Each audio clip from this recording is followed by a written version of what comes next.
On this episode of Long Riders Radio, I'm going to do my long-term LD-focused review of my 2018 Honda Goldwing. Coming up.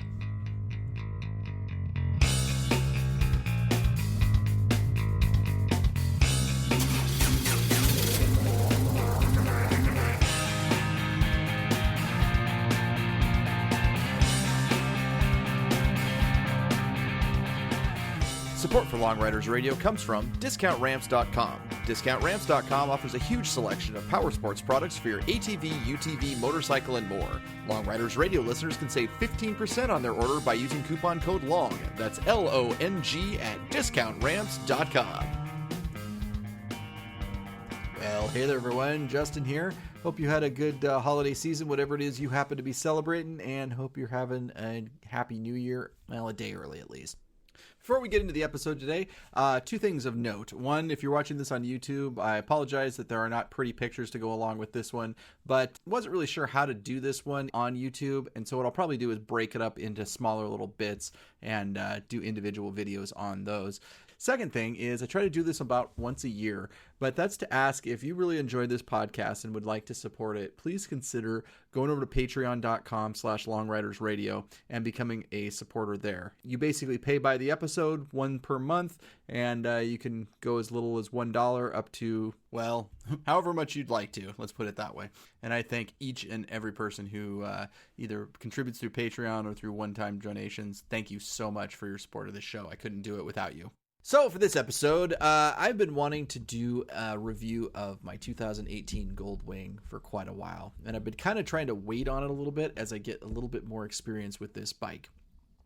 Now, I think anyone can give their off-the-cuff answer to what they think about their new bike. Chances are they probably like it quite a bit. But for this one, I wanted to kind of do more of an in-depth, longer-term look at it, and specifically from an LD perspective. Not necessarily this person who's going to go out and just ride it for a little bit, but specifically on some LD things and some things that LD riders would be interested in. So with that said, let's get into it. And I think the first caveat I've got to give on this review is that I don't think any bike is particularly a good LD riding bike right out of the box. And that's because so few people do what it is that we do. And add on to that, everyone's a little bit different. And even especially on this review, just keep in mind that if your arms or inseam is an inch longer or shorter than mine, you're going to have a very different experience on this motorcycle. For the record, I am 5'10". I weigh about 200 pounds, hopefully a little bit less by the time the Iron Butt Rally rolls around, and I have a 32-inch inseam. And so in my opinion, the real measure here should be how easy it is to make the bike better and to make it be what you want it to be. And I think that's probably one of the reasons why FJRs are so popular, is that there's so many options out there to customize them exactly the way you want them, and you can really make the bike your own. So what bike are we talking about? Well, we're talking about my 2018 Honda Goldwing Tour.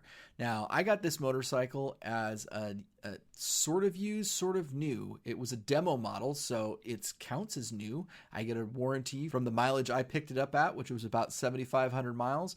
But it didn't come stock. It came with a lot of kind of added accessories on it.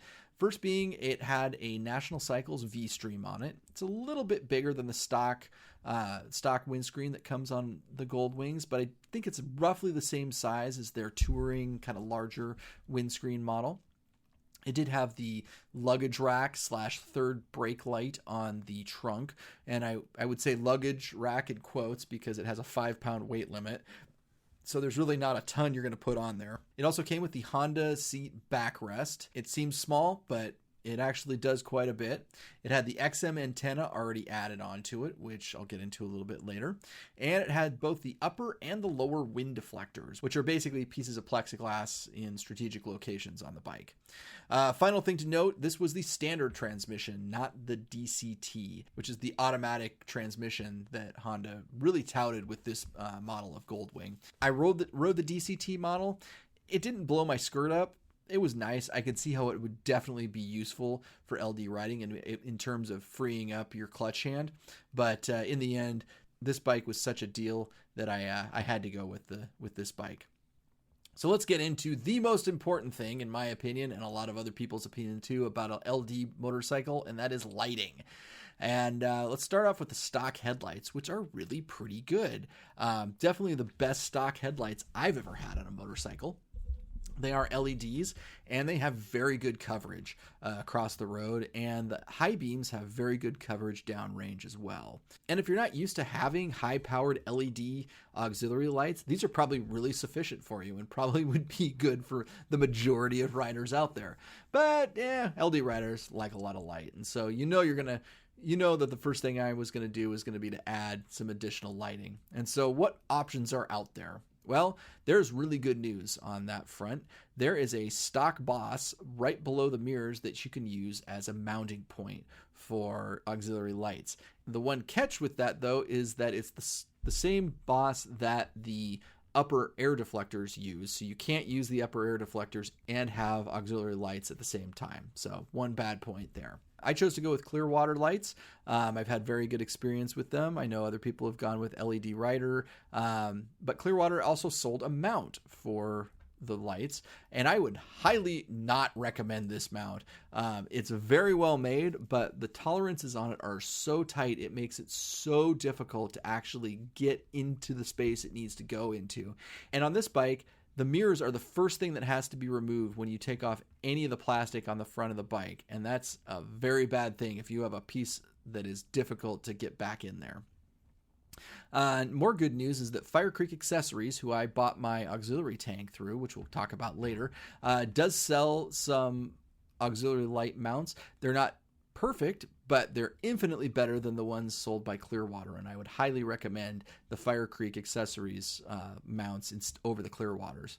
And you could also probably just fabricate your own using some aluminum bar or some steel bar. I think this is what Greg Rice did on his 2018 Goldwing. Routing wires is fairly straightforward. There's a fair amount of room in what's called the top shelter. That is the piece of plastic that kind of sits on the top of the motorcycle. And there's a fair amount of extra room in there, some dead space, which kind of surprised me. I ended up putting the switch and the rheostat mounted onto the top shelter, so that necessitated putting some disconnects in the wiring. And overall, the wiring was pretty good, I think. So let's move to the rear of the motorcycle and talk about the lighting back there. Now, it's tough for me to say how the lighting is on my bike because, you know what, I'm not back there. I'm riding it. However, I did follow a 2018 Honda Goldwing going to and from the 2019 Iron Butt Rally across the country and back, basically. And let's just say you can never have too much lighting. The bike I was following had just the two stock taillights, not the optional third like mine does. I could really see the optional third light being really useful in terms of alerting a car that you're stopping. I haven't chosen to put any additional lighting on the rear of my motorcycle, but there's more good news here too, because there's several companies make a trailer harness kit that plugs right into in line with the stock harness and gives you the ability to easily power turn indicators, running lights, brake lights, pretty much anything you want. And the bottom line, you have a lot of options for however big and bright you'd like that Christmas tree to be. So let's move on to the kind of general electrical items on this bike. If you didn't catch the inference I was just talking about with the rear lighting, this bike has a Canbus system with all its associated funness. And if you're not familiar with a Canbus system, I'll give you a very overgeneralized explanation of it. It's basically like a network for the electrical signals on your bike. So instead of running a wire to each light is on a network, and the computer in the bike tells each light whether or not to turn on. The catch? Well, you can't just splice into any wire to get power, or else the CAN bus system gets very unhappy and thinks that something's shorting. The advantage to this system is that you don't have to have a huge wiring harness going to the back of the bike, and it's significantly less expensive for the manufacturer, so you can see why they like it. So, how easy it is to get switch power? Well, actually pretty easy. Honda was very nice and gave us a switched auxiliary fuse position. And here's where I sound like an ungrateful jerk, because it's only one and there's room for more. They so could have easily had 3 or 4 of these. But hey, it exists. I'm happy. It's really nice to have a very nice central place to get switch power. I have a fuse block left over from my FJR, and it's just a little too big to put under the seat. And so basically what I've done is I'm using inline fuses for everything, and then kind of bring everything to a bundle back down to the switch power. and that seems to be working pretty good. So now that you can power all these things, where are you going to mount them? Well, good news is there's pretty good options for where to mount things. Not all that great, but they are there. So the handlebars aren't round, so that does cut down on the ability to just mount stuff straight to the bar. But you can get the same ram, clutch, and brake lever mounts that I think everyone has. And there should be the ability to, if you're willing to drill a hole in your dash, to actually mount things to the top of the dash between the dash and under the windshield. But like I said, you got to drill a hole up there. So another positive thing about this bike is that you might need to mount a few less gadgets because this bike actually has an infotainment package. Now the centerpiece of this has to be the 7-inch screen, which is very easily viewable in direct sunlight. It's pretty awesome. I'm not sure how they did this, but it works really nice. And this screen allows you to use CarPlay and Android Auto through your phone, which in my opinion is very cool. Now I use an iPhone, so my experience has been with CarPlay. But there is a catch, of course. In order to use CarPlay, you have to have your phone connected and you have to be using a Bluetooth headset to be able to get CarPlay to work. Now, this to me seems kind of unnecessary, and it means that if your Sena headset dies, CarPlay won't work. And it's the confusing part to me is that this bike has speakers in the front and the back, and everything else in the infotainment system will either use the speakers or the headset. You can toggle between the two of them. The exception being CarPlay. Now, in the non-airbag model, you connect your phone into this little box that sits in front of you. And for the rest of this review, I'm going to call this the airbag box. Now, if you do have the model with the airbag, your phone is connected in the trunk, so you can't get at it at all. Now, I don't find that to be a great option because the number of times I have to unplug and plug the phone in to get CarPlay to start up correctly, that would be a real pain in the butt if the phone was in the trunk. And also, there's a lot of functionality that you lose not being able to use the phone as a second screen. So for example, Waze on the main screen on the bike shows kind of the normal Waze screen that everyone's used to. But on the phone itself, it actually shows all of your upcoming turns for your route. So you can get an idea of, okay, what's coming up the turn after next. Now, I ended up getting a USB extension cable, drilling another hole through the airbag box, and running the cable back up to the handlebars so I could have my phone mounted on the bars as well. Another thing I don't quite get is that I know CarPlay can be done wirelessly because my wife's new car does this, and it would be really handy to be able to have that be a wireless connection versus the wired connection that it is now. One final note about Android Auto, this just got added, and I'm not sure why it took Honda 3 years to do this, but it did. And so if you used an Android phone, you were kind of out of luck for a little while here, but supposedly it works now. I haven't tried it, but it's there.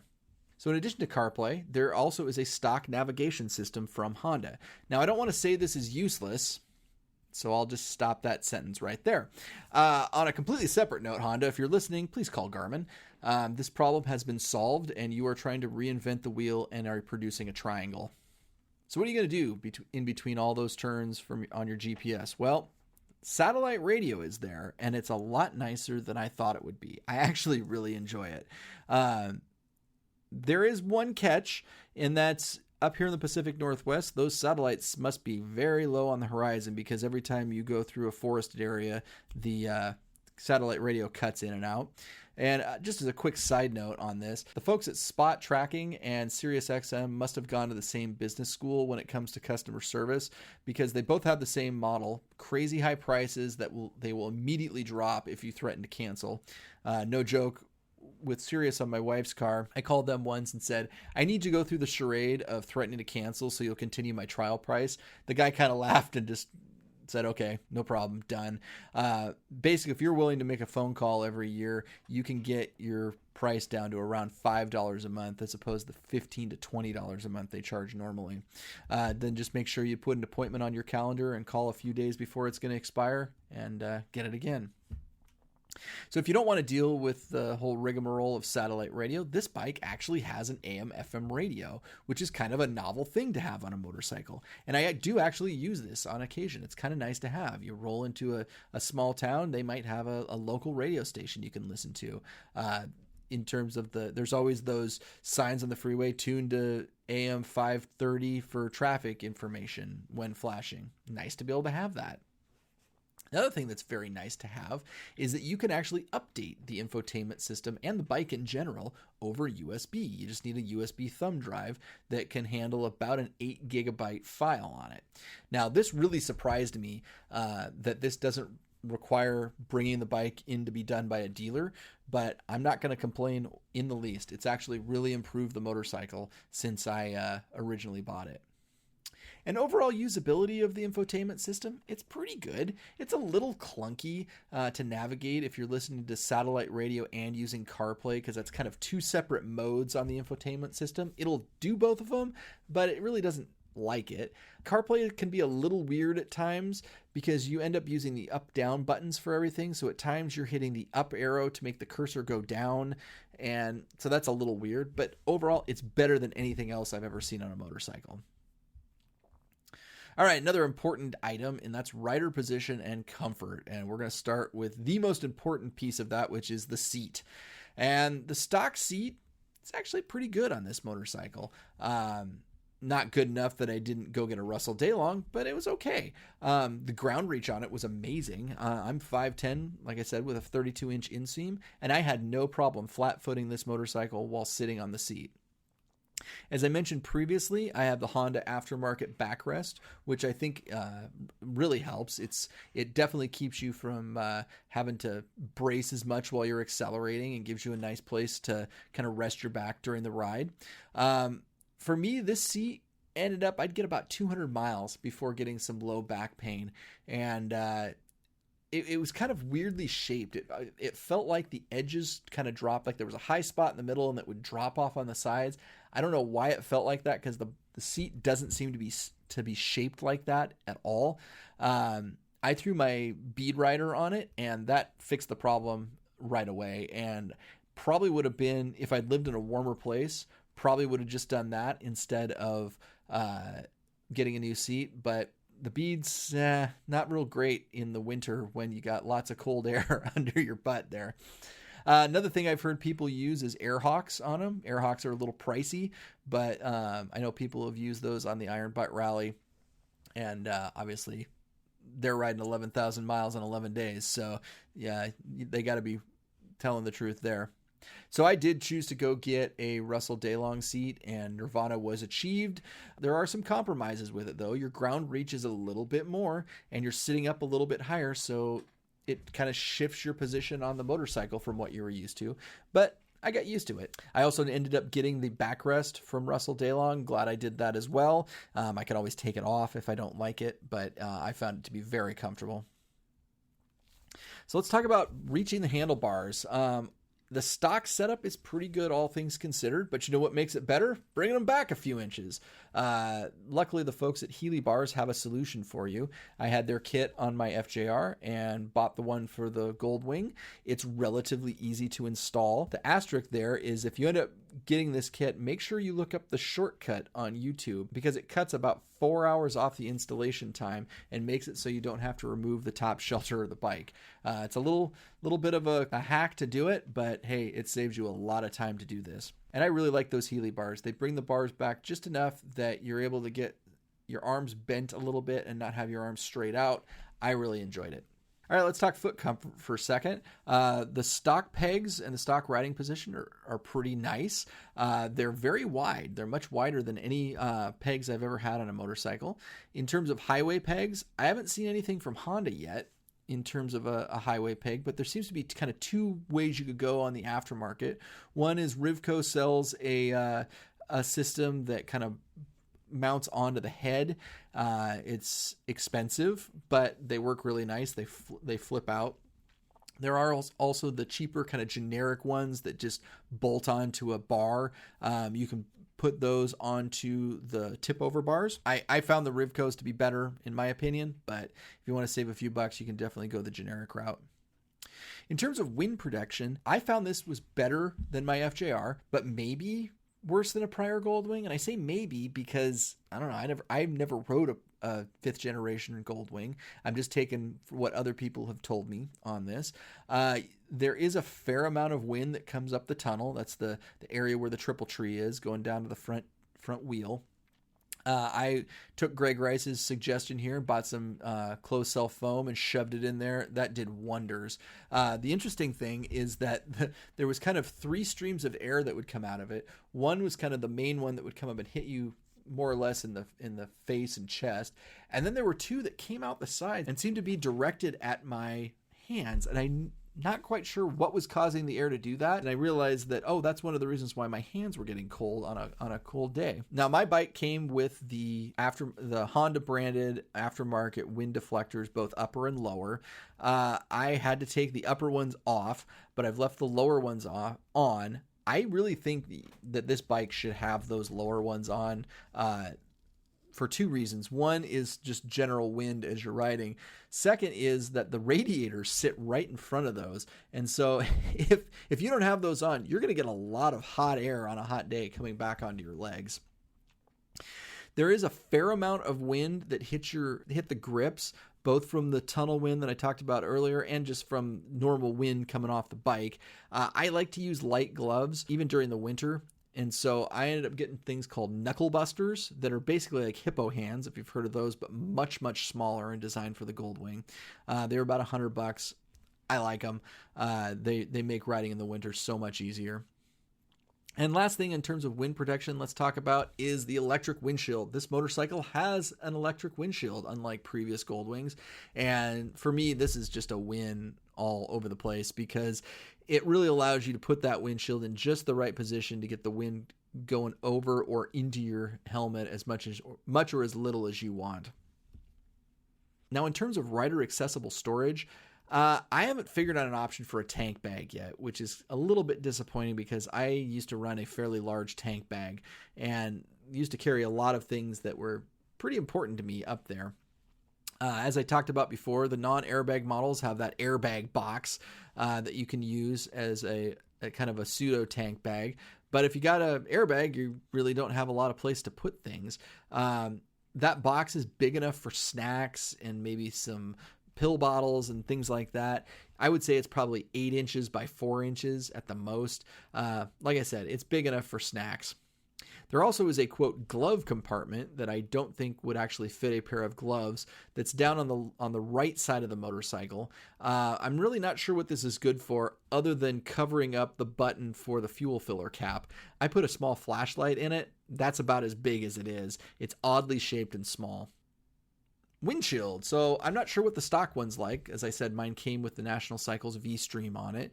I ended up getting an F4 Customs windscreen, mostly because it was the widest one I can find. The F4 is about 4 inches wider total than either the stock or the V-Stream was, and I found it was just enough to keep the wind off my shoulders a little bit more. The one bad thing about the F4 Customs is that it's got this little flip at the top. It's supposed to make the wind go above your helmet.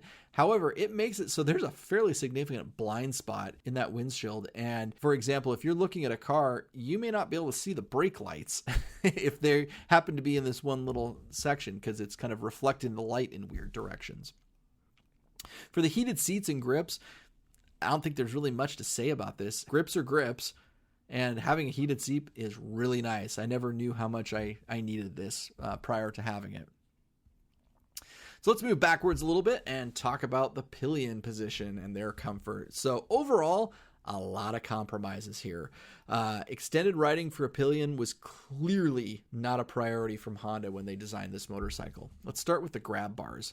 The stock grab bars are terrible, I would say would be a good description, and essentially useless. They're way too low and way too close to the seat to give the pillion any sort of leverage in a turn or when stopping. So basically, put your arms straight down to your side. That's where you're holding on to. So you have absolutely no leverage when you're stopping, a little bit going side to side, but basically every time you stop, expect to have your pillion pushing into you. Now the 2020 model attempts to fix this, but it doesn't seem like enough from the pictures I've seen. I haven't seen one in person, so I really can't make a good judgment on that. What I would recommend, though, is to go with the Traction Dynamics grab bars. They are expensive, but they're absolutely worth it. They move the bars out and up and give your pillion a lot more leverage. And they also provide a really nice place to mount a auxiliary fuel tank, which we'll get to later. They're machined out of aluminum and are really nice. Now, the armrests for the pillion are interesting. The backrest itself ends about 2 inches too soon to act as an armrest for the pillion. But don't you worry, Honda has a ridiculously priced 2-inch extension that you can buy for a mere $199 that will make you the proud owner of a tiny piece of foam and plastic to make your passenger somewhat comfortable. And this one, I'm sorry, it's tough to see how this one was anything besides a money grab. This really should be stock on this motorcycle, and it certainly should not be $200 for these little tiny pieces. Good news is there are a few aftermarket options too you can go for, but yeah, overall, space is pretty limited for the pillion. And from everything I've seen on the prior Goldwings, there really was a lot of space for a pillion. And on this model, the pillion, it's almost like they took the average dimensions of a human being and then crafted a space that person would fit in with the least amount of wasted space. And yeah, they fit, but it just doesn't seem like it's going to be comfortable for a long ride. Let's put it this way. If Paul Tong and Peter Green used a 2018 Goldwing on their Iron Butt ride, I don't think Peter would have been a very happy camper by the end of it. So how's this bike ride? I mean, after all, we're talking about a motorcycle. How does it move down the road? Well, it has a very low center of gravity and rides really nicely. And I think a lot of this is due to the horizontally opposed 6-cylinder engine that's been the standard on a Goldwing pretty much forever. It feels like a much smaller motorcycle to me. In terms of steering inputs, I really like it, but some people don't. It takes a little getting used to, but the fact that the bars aren't directly connected to the tribble tree makes for such a smooth ride. They're connected via a linkage, so you don't get the vibration off the tribble tree that you do on most motorcycles. For suspension, it's pretty good as long as you're riding down a pristine stretch of just laid asphalt. I would say it's okay. If it's rough, you might have a different opinion. My non-scientific, extremely exaggerated estimate for the front suspension travel is roughly 4, maybe 5 microns. Pretty much anytime you go over a good-sized bump, you're going to bottom out that suspension. I've bottomed out the suspension on this motorcycle more than I ever have on any other bike I've owned. In terms of riding, though, it seems to keep the rubber on the road pretty well. I can't complain too much about it. But this is not the motorcycle you're going to take down a logging road and not feel it. So for brakes, they use the same linked setup that the FJR used, where the handlebar controls all but one of the pistons on the front brakes, and the pedal controls the rear brakes, plus that remaining piston on the front brakes. Now, everything I've read for why they do this is that so they're worried about an inexperienced rider getting on, mashing onto the rear brake pedal because they think it's a car and just locking up the rear brakes. Well, in this case, they at least get some front braking out of it too. In general, I think what they should do is just, if you're going to have link brakes, have it be where your right hand controls all the brakes and then the pedal controls the rear. That's just my opinion. But in general, the brakes are solid on this motorcycle and seem more than capable of stopping a very heavy bike, plus your heavy butt and all your gear too. So for tip-over protections, I would say they're excellent. And unfortunately, I have the ability to review this because I dropped my motorcycle in the garage shortly after getting it. I was putting it on the center stand after coming in from riding in the rain. My boot slipped off the stand and the bike went over.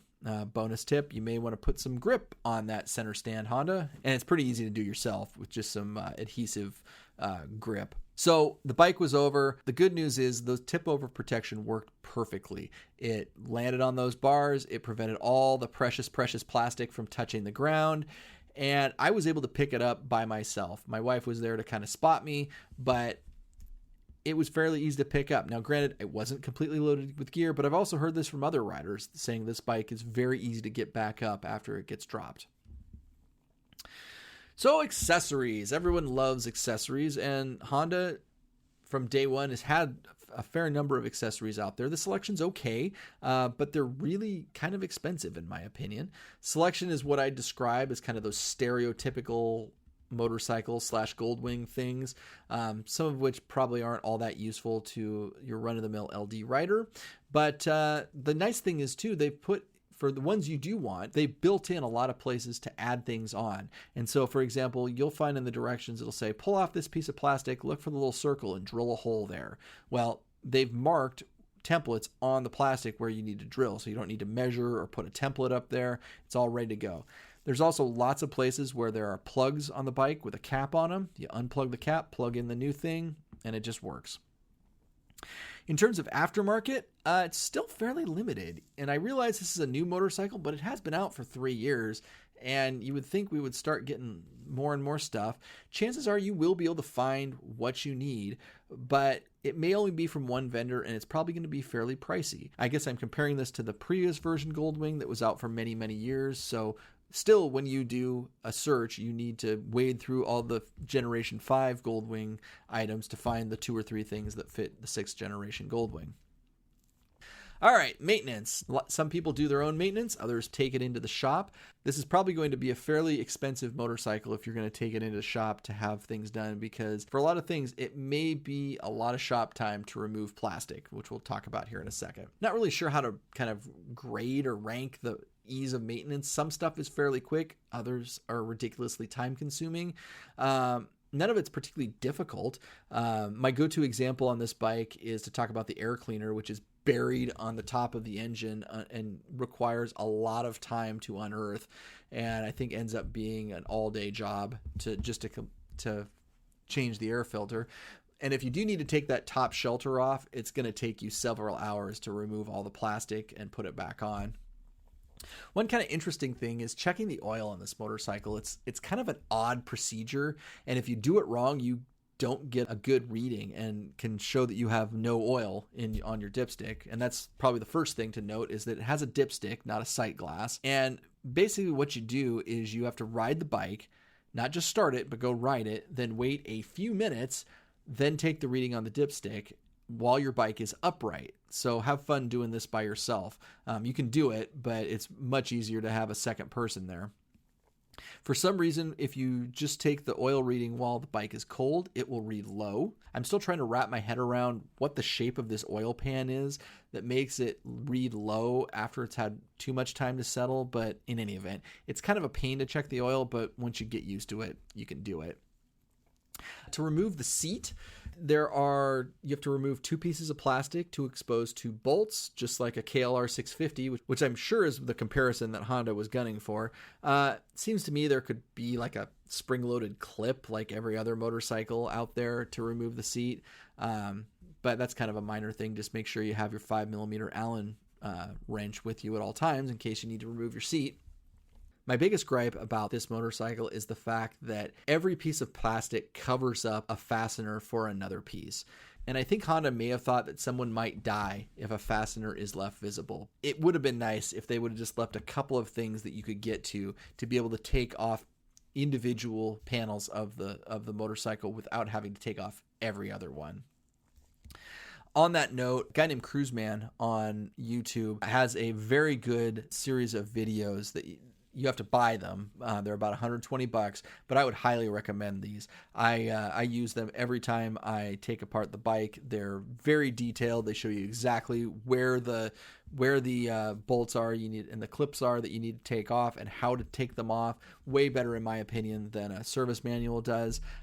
Again, highly recommend it. Cruiseman. Just look for Cruiseman on YouTube. All right, so you're taking a trip. You're going to need to take some things, so let's talk luggage. Panniers on this bike, they're okay size. They're probably about the same as on the FJR. They do have kind of a weird shape to them that gives you some nice bonus areas, even with bags in there. The reason why they have the weird shape is because there's some accessory that Honda has designed to go in there. I think one side is the CB. I can't remember what the other side is. But if you don't have those accessories, you've got some nice bonus storage in there. The trunk, bottom line, it just needs to be bigger. And when I mean bigger, I mean taller. I'm still trying to figure out how to fit one helmet in there, let alone the 2 that Honda says will fit in there. For my helmet, I've got a Shoei Neotech, and it won't fit sitting up.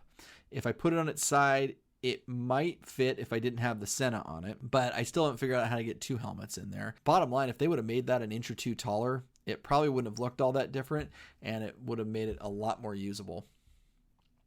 The other thing is, like I mentioned before, there's no tank bag for this motorcycle. I haven't seen one yet. There are a lot of small, little tiny ones out there. One that hooks onto the airbag box and another fits on the fuel cap cover, but nothing of any size. Now, in terms of tires, choices seem to be somewhat limited for this bike right now. It comes with Bridgestone stock, and that seems to be some of the only options out there for it. Good thing is, I've been happy with them so far. They seem to ride really nice. I've put 10,000 miles on mine. There may have been more put on the bike before I got it. I don't know exactly when these tires got put on them. But like I said, I put 10,000 on them. They've still got, they're due to be changed, but they're still rideable. There's still tread left on them. And fuel. So another big area for LD riders. The stock tank was probably the biggest complaint you probably heard about this motorcycle, and the fact that Honda reduced the size of the stock tank. They said they made up for it with economy, but pretty sure they weren't banking on me putting a giant windshield, bunch of auxiliary lights hanging off the side, and a bunch more weight. And so any increase in fuel economy, I pretty much did away with. I do get about 200 miles on the main tank, more or less depending on riding conditions, but most LD riders are going to want more range than that, including myself. Good news is, in terms of plumbing this bike for auxiliary fuel, there are a couple different options. You can either drill into the inspection port on the top of the tank. I think that's what Dylan did on the bike that he and now John Kerr own. The other option is you can do it how Greg Rice did it on his, where he ran it into the vent on the main tank, and so that the auxiliary tank basically acts as the vent line for the main tank. And as the main tank gets drawn down, it draws in fuel from the auxiliary tank. This is the way I chose to do it. It seems to be working pretty well for me. And more to come on this. The tank itself I ended up going with a Fire Creek Accessories tank. The tank itself is very well made. It is kind of a weird shape, and so it fits perfectly into the space where the pillion would sit.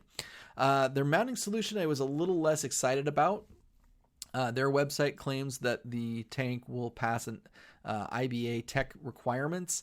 I have some doubts about whether the mounting system would pass inspection at the Iron Butt Rally. Basically, the way they have you, and I'm going to do a whole video on just the tank once I get everything finished with them.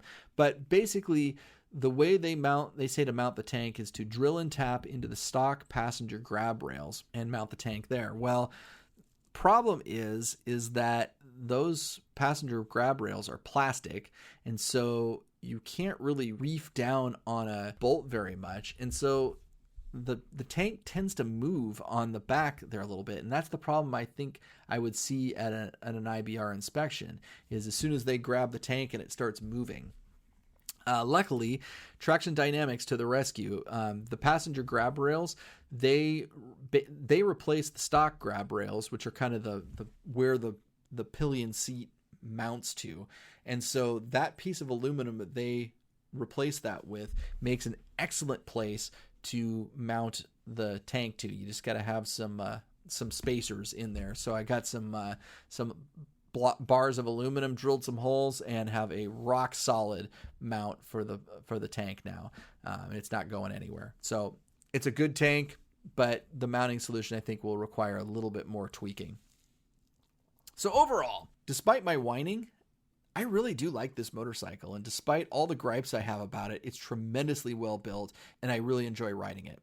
If you are a huge fan of the 5th generation Goldwing, you may find a lot about this motorcycle you don't like. I've heard this bike described as an ST1800, meaning it's a slightly larger version of Honda's venerable ST1200, and I think that's probably a pretty fair comparison. If that's what you're looking for, awesome. That's what I was looking for, basically.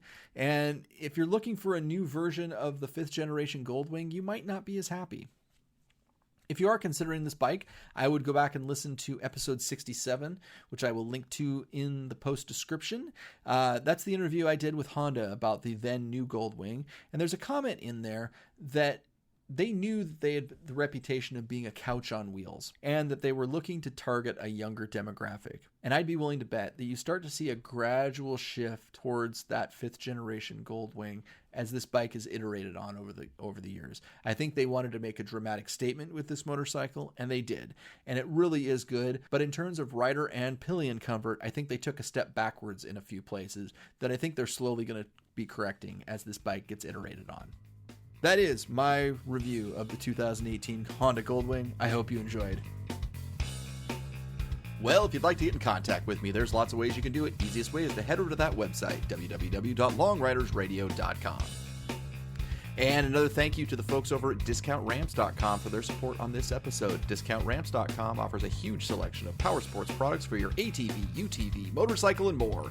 Long Riders Radio listeners can save 15% on their order by using coupon code LONG, that's my last name, LONG, at DiscountRamps.com. And as always, we need to thank this show's founder, Mr. Michael Cox. You know, I was talking to Mike the other day and asked him, hey, Mike, what's your review of the year 2020? And he said, terrible, I would say would be a good description. Ride safe, everyone.